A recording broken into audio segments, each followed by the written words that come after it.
नमस्ते किसान भाइयों, मैं हूं आपका दोस्त महेश पटेल और आप देख रहे हैं आपका अपना YouTube channel all knowledge with Mahesh Patel. तो चलिए दोस्तों, आज की वीडियो शुरू करते हैं। दोस्तों, आज की वीडियो में हम चर्चा करेंगे इफ़को नैनो यूरिया तरल के बारे में। दोस्तों, यह एक लिक्विड यूरिया है और दोस्तों इसका छिड़काव पत्तियों पर किया जाता है। तो दोस्तों, इसके बारे में हम पूरी डिटेल में इस वीडियो पर चर्चा करेंगे। तो चलिए दोस्तों, वीडियो को शुरू करते हैं। दोस्तों, इफ़को नैनो यूरिया तरल एक नया और अनोखा उर्वरक है। दोस्तों, इसे दुनिया में पहली बार इफ़को द्वारा गुजरात के कलोल स्थित नैनो बायोटेक्नोलॉजी रिसर्च सेंटर में इफ़को के पेटेंट तकनीक से विकसित किया गया है। दोस्तों, नैनो यूरिया नैनो तकनीक पर आधारित एक अनूठा उर्वरक है जो कि विश्व में पहली बार विकसित किया गया है तथा भारत सरकार द्वारा अनुमोदित भी है।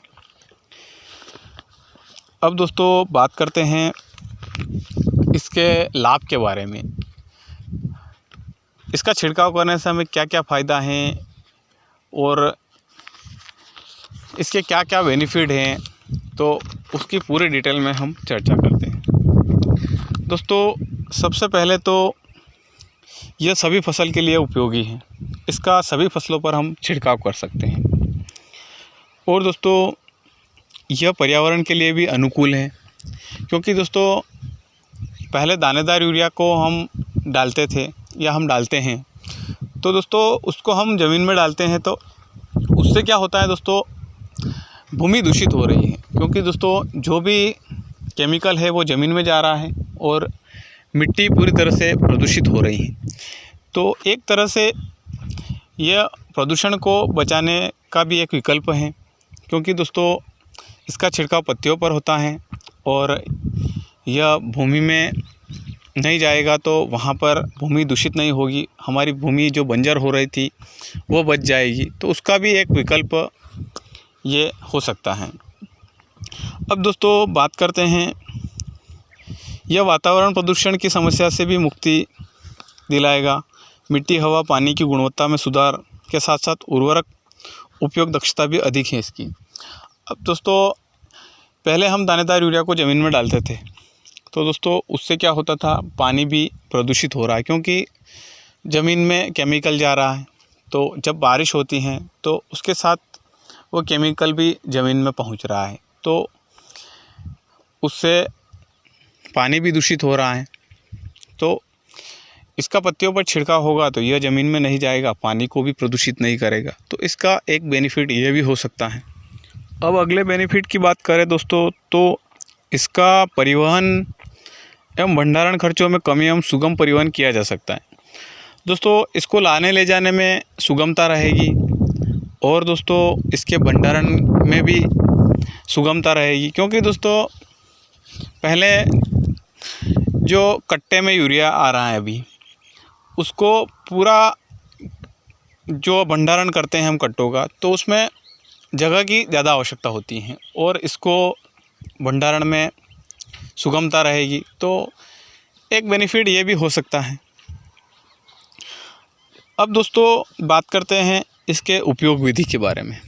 इसका उपयोग किस प्रकार करना चाहिए खेत में। तो दोस्तों, नैनो यूरिया का 2 से 4 मिलीलीटर प्रति लीटर पानी के घोल का खड़ी फसल में छिड़काव करना चाहिए। और दोस्तों, नाइट्रोजन की कम आवश्यकता वाली फसलों में 2 मिलीलीटर एवं नाइट्रोजन की अधिक आवश्यकता वाली फसलों में 4 मिलीलीटर प्रति लीटर पानी की दर से उपयोग करना चाहिए। और दोस्तों, अनाज, तेल, सब्जी, कपास इत्यादि फसलों में 2 बार तथा दलहनी फसलों में नैनो यूरिया का 1 बार उपयोग किया जा सकता है। और दोस्तों, इसका पहला छिड़काव अंकुरण या रोपाई के 30 दिन से 35 दिन बाद तथा दूसरा छिड़काव फूल आने के 1 सप्ताह पहले किया जा सकता है। दोस्तों, 1 एकड़ खेत के लिए प्रति लीटर छिड़काव लगभग 150 लीटर पानी पर्याप्त होगा। अब दोस्तों बात कर लेते हैं कि इसके उपयोग में कौन कौन सी सावधानियां रखनी चाहिए। तो दोस्तों, सबसे पहले तो इसका उपयोग करने से पहले इसकी बोतल को अच्छी तरह हिलाएं क्योंकि दोस्तों जब आप बोतल को हिलाते नहीं हैं तो जो नीचे जो यूरिया जम जाता है वो अच्छी प्रकार से पूरी बोतल में नहीं मिल पाता है। तो आप जब भी इसका उपयोग करें तो बोतल को अच्छी प्रकार से हिलाएं।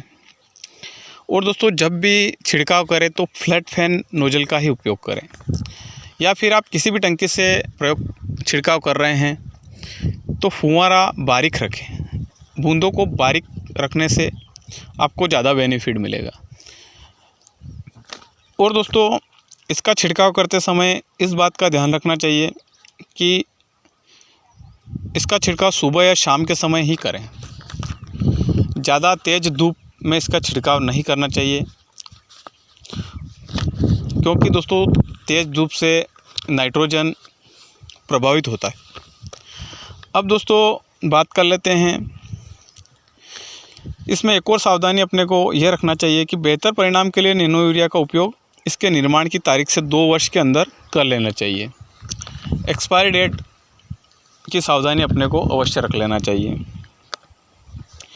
और दोस्तों वैसे तो नैनो यूरिया पूरी तरह से विष मुक्त है, लेकिन फिर भी आप जब भी छिड़काव करो तो फेस मास्क लगाएं चेहरे पर और दस्ताने का प्रयोग अवश्य करें। और दोस्तों नैनो यूरिया को बच्चों और पालतू जानवरों से दूर रखें। तो दोस्तों ये सावधानियां अपने को इसमें रखना है। अब दोस्तों बात कर लेते हैं इसके कीमत की। तो दोस्तों इसके कीमत की बात करते हैं तो इसकी 500 मिलीलीटर की बोतल लगभग 240 रुपये में मिल जाती है,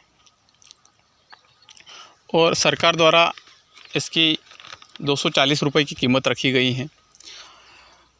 अब दोस्तों मैं आपको मेरी राय के हिसाब से आपको यदि बताता हूँ तो आप सबसे पहले ऐसा नहीं कि आपने यूरिया बिल्कुल भी खेत में नहीं डाला और केवल आप इसके भरोसे रह गए, तो अपने को इसके भरोसे नहीं रहना है।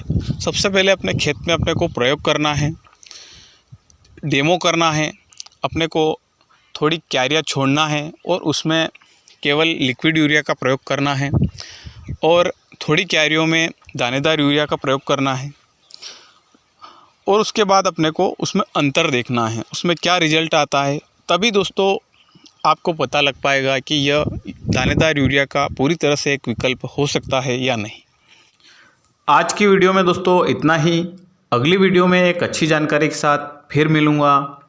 दोस्तों वीडियो पसंद आई हो तो लाइक करें, शेयर करें, एवं दोस्तों कोई भी प्रश्न हो तो नीचे कमेंट बॉक्स में कमेंट कर सकते हैं।